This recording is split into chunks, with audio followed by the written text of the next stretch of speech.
Aujourd'hui, une vidéo pour les glaciers concernant l'utilisation des ingrédients laitiers liquides ou en poudre.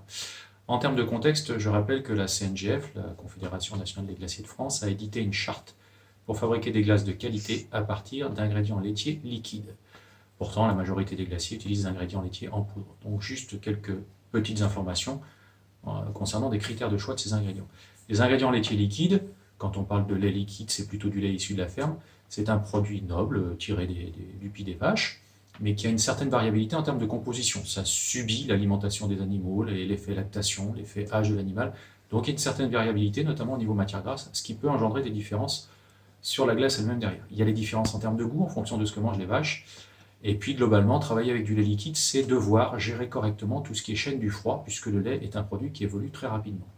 Pour la crème, c'est moins compliqué, puisque la crème, on peut l'avoir eu acheter, mais c'est pareil, si jamais on a des crèmes fraîches, liquides, il faut faire attention à l'hygiène et bien garder ces produits au froid, et on peut avoir une certaine variabilité. Pour faire simple, les ingrédients en poudre ont les mêmes composants que les ingrédients laitiers, avec un inconvénient de moins, c'est qu'il n'y a pas besoin de les stocker au froid. Donc ça se conserve correctement, ça se dose également plus facilement, puisque ce sont des poudres, et on n'amène que la partie extrait sec utile en crème glacée.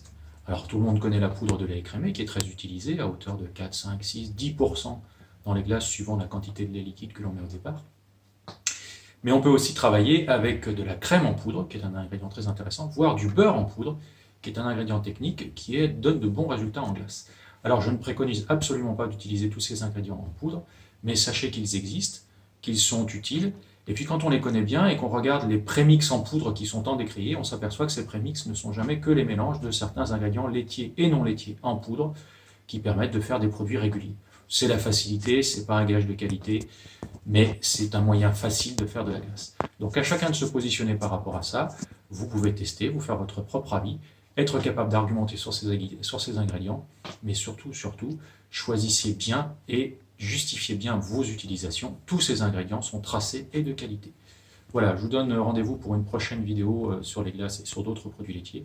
N'hésitez pas à aller sur notre site enilia-ensmic.fr et je vous dis à bientôt pour une prochaine vidéo.